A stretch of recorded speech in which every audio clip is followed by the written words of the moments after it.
الحمد للہ وکفا والصلاة والسلام علی من لا نبی بعد اما بعد۔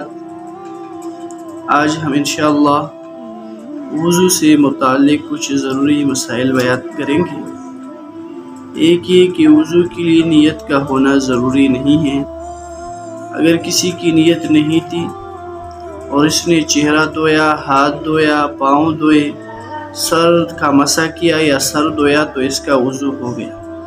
مثلا ایک شخص نہا رہا ہے، وضو کی نیت تو نہیں ہے، نہانے کی نیت ہے، بس منہ میں اور ناک میں پانی ڈالا اور پھر پورے بدن پہ پانی بہایا تو اس کا وضو ہو گیا۔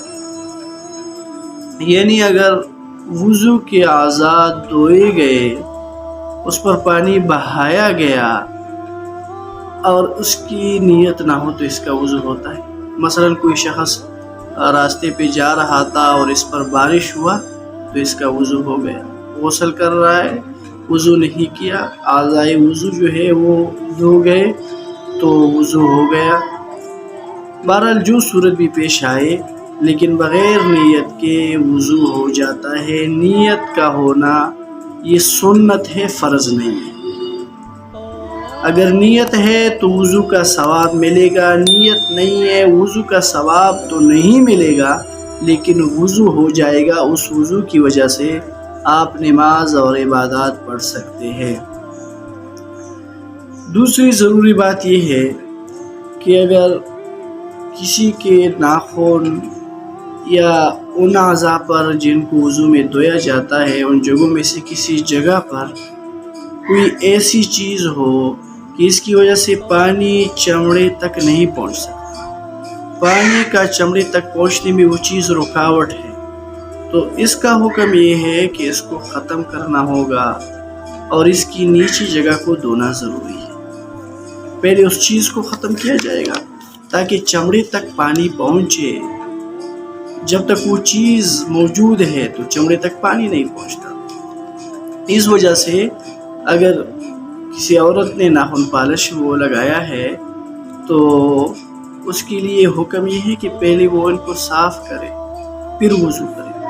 ہاں، بعض علماء کی رائے یہ ہے کہ اگر بہت زیادہ حرج ہو، ایک چیز ہٹتا نہیں ہو، اس میں بہت زیادہ حرج ہو، مشقت ہو، تو پھر اگر اس کو ہٹایا نہ جائے اس کے باوجود بھی وضو ہوتا ہے۔ تو بہرحال اگر کسی چیز کے ہٹانے میں بہت زیادہ حرج ہو تو وہاں پھر گنجائش ہے، لیکن اگر بہت زیادہ مشقت نہیں ہے تو پھر اس چیز کا ہٹانا اور نیچی کی جگہ کا دھونا ضروری ہے۔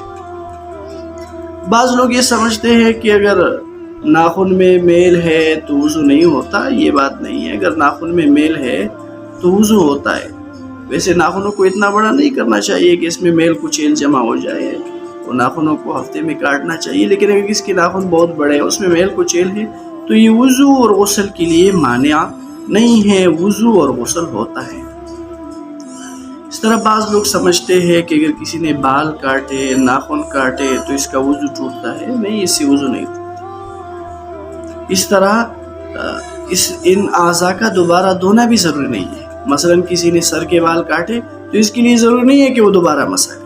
کسی نے ناخن کاٹے تو یہ ضروری نہیں ہے کہ وہ دوبارہ جو ہے ہاتھوں کو دھوئے گا، نہیں، بس پہلے والا وضو کافی ہے، وہ ہو گیا ہے۔ اگر کسی کے پیروں کی پٹن کا دھونا نقصان دیتا ہو تو اور اس پٹن پر دوائی لگی ہوئی ہے تو وہ بس اس پر ہاتھ پھیرے، یہ بھی کافی ہے۔ چونکہ اب پانی آپ پہنچاؤ گے تو نقصان دیتا ہے، بس اس پر آپ صرف ہاتھ پھیرو تو یہ بھی کافی ہے، وضو ہو جاتا ہے۔ خون کے نکلنے سے وضو ٹوٹتا ہے، لیکن خون کے نکلنے سے وضو تب ٹوٹتا ہے جب بہنے والا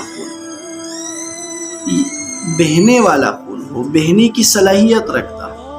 اگر معمولی خون نکلا تو اس سے وضو نہیں ٹوٹتا۔ اگر کسی کے بدن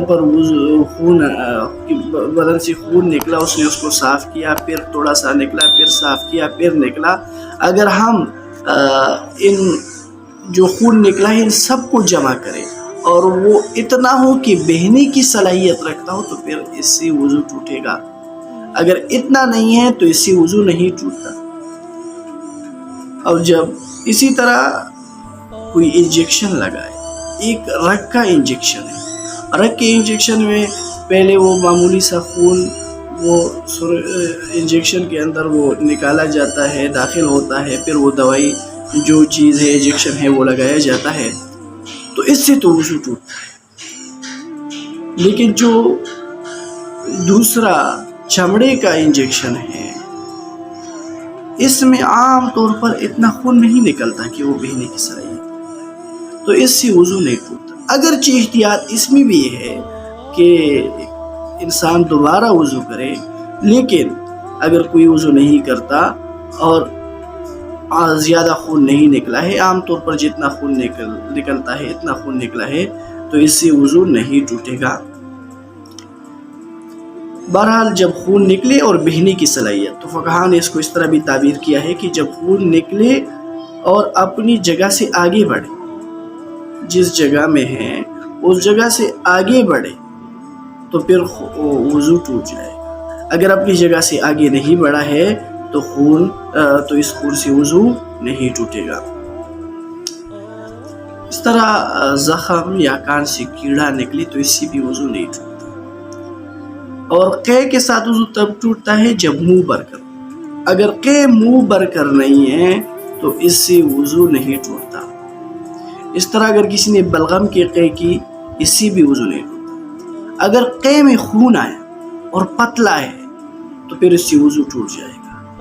اور اگر جمع ہوا خون ہے تو پھر یہ قے کے حکم میں ہے. پھر قے کا مسئلہ یہ ہے کہ اگر منہ بر کر ہے تو وضو ٹوٹتا ہے، منہ بر کر نہیں ہے تو وضو نہیں ٹوٹتا. لیکن اگر پتلا ہے تو پھر یہ خون کے حکم میں ہے. پھر خون کا مسئلہ یہ ہے کہ اتنا خون نکلے جو بہنے کی صلاحیت رکھتا ہو، اپنی جگہ سے ہٹے تو پھر وضو ٹوٹ جائے گا. تو جب قے میں پتلا خون وہ آیا تو اس سے وضو وہ ٹوٹ جائے گا. اگر آنکھ دکھتا ہو اور اس سے پانی نکلے اور پانی متغیر ہو، پیپ کی طرح ہو، تو اس سے بھی وضو ٹوٹ جائے گا. لیکن اگر پانی متغیر نہیں ہے پھر اس سے وضو